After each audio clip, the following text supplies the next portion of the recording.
and you keep it inside the lines and you play very, very nicely. But your opponent doesn't play by the rules, and the audience doesn't understand that there are rules. So he just hits the ball over, hits it at you, hits it out of bounds, claims that it's in. Who's going to win?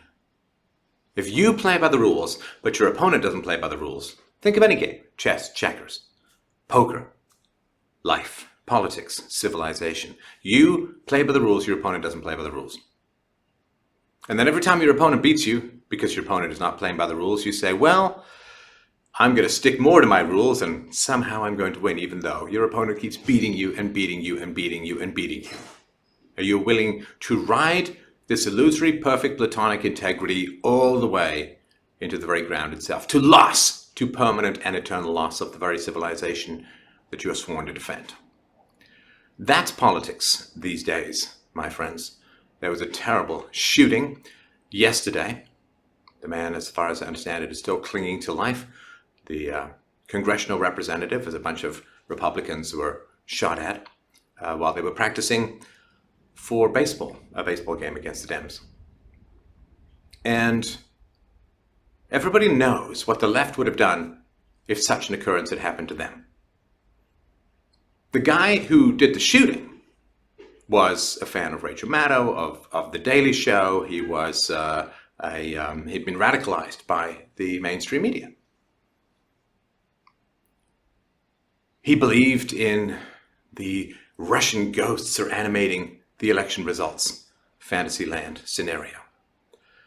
If it had been on the other side, if it had been some crazy right-wing person who shot up a bunch of Democratic politicians and who had been, quote, radicalized by right-wing, right? Of course, he would be an extreme rightist. This guy's not an extreme leftist. A supporter of Bernie Sanders had actually volunteered on his campaign. If it had been the other way, the left would have used it to ram through every conceivable political agenda that they had lying around. You know, 9/11, the Patriot Act. It happens on the right as well, but never really in the direction of freedom. If this violent act of domestic terrorism had occurred against the left, they would have used it without a moment's hesitation to push forward every one of their conceivable radical agendas for transforming, well, America into, well, Venezuela, pretty much. But the Republicans, I don't know, they play so nice. They go high. You know, understand, when the Democrats say, when you go low, we go high, they're programming you to do that. They have no intention of doing it themselves. We don't want to politicize this tragedy. Sorry, my friends, that's a little too late. When you have a radicalized leftist shooter targeting Republican politicians, sorry, it's already politicized. Saying, well, we're not going to politicize an act of political domestic terrorism, well, it's like saying I'm not going to take the bus when you're already 14 miles down the road on the bus. And this is what the Republicans consistently do. Is when something like this happens, they pull back. Well, we're going to take a break from this, we're going to take a break from that, out of respect for it. No. No, these people were gunned down for a legislative agenda that had been viciously distorted by the leftist press. So you know what you do? You learn from the playbook of those who are continually beating you, who are beating civilization. You politicize the hell out of it. You take every piece of legislative agenda that these shooting victims had ever touched or thought about or mentioned or blogged about or whispered in passing. You take every piece of legislative agenda and you push it forward relentlessly on the basis of this shooting. Out of respect for the shot, we are going to pass this, we are going to propose this, we are going to make this happen. We're going to get that funding for the wall. We're going to get what we promised we were going to get for the American people. That's what you do.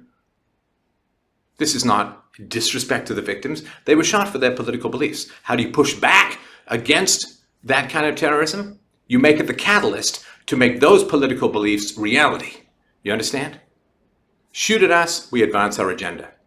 Because the left, it's rule for radicals, people, the left has consistently said, we have no standards, we know you have standards, we know you guys like to play by the rules, so we're perfectly happy to use those rules against you, but we don't have any standards, we don't have any rules.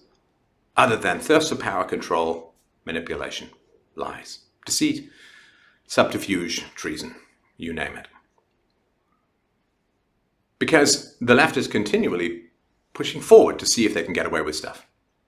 If this puts a halt to the legislative agenda of the Trump administration, it will be considered a resounding success. And remember, you care about the rules, they don't. If it advances their agenda, they consider it a success. If it pushes back against their agenda, then like a river going down a mountain, you put a big rock in the middle, it has to change course. So, if you don't want this kind of stuff to happen, then you have to have this kind of terrorism achieve the opposite of what the terrorists want, or the terrorists in this case wanted. He hated the Republican legislative agenda, and if it's put on hold or pulled back or changed or altered in any way, he's a resounding success, and he will be viewed that way, and it will only engender further attacks. You must achieve the opposite of what the terrorists wanted, otherwise you merely get an escalation of this kind of terrorism. More shootings, more escalation, more radicalization. The left has a strategy of radicalizing the low IQ locals who are just going to go and act out what the leftist intellectuals want, right? The leftists in the media and academia and Hollywood and so on. So they're just going to radicalize, keep pumping this poison gas into the atmosphere until people go crazy and act out their agenda. They're Iagos, if you understand the analogy to Othello. They whisper into the ear of the violent person. They do not enact that violence themselves. They don't want to get their lily white hands dirty. But they will continue to pump this poison gas into the atmosphere and it drives crazy people crazy. And boom, off they go and act things out. But they do that because the way that the Republicans respond is to put a hold or pull back on their legislative agenda, not to double down, move forward, and get things done. And so if the terrorist achieves his goals, then you're going to get more of this stuff. If it achieves the opposite of what he claims he wanted, which was to paralyze the legislative agenda of the Republicans, then you're going to get less of it. Appealing to conscience, appealing to virtue, appealing to goodness, appealing to thou shalt not murder, appealing to whatever. Doesn't matter, doesn't work. They've openly said, we have no rules. We don't care about morals. We don't care about ethics. We want our agenda. We don't care how we get there. They've openly said this. So thinking that somehow they're going to be shocked into pulling back on the rhetoric, on the escalation, of course not. Of course not. After this fantastical made-up Russian narrative, now there's a fantastical made-up investigation into obstruction of justice in the fantasy narrative that never occurred. They double down, they double down, they double down, they increase. They see if they can get away with it, they see if it works, and if it does work and they can get away with it, they escalate, they intensify, they focus further and do more. Waiting for them to wake up with a conscience is like crossing your fingers and hoping the tiger ain't hungry.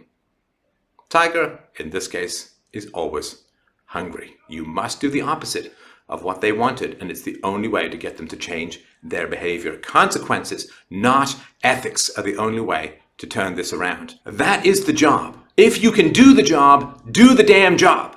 And if you can't, step aside and let people who can do the job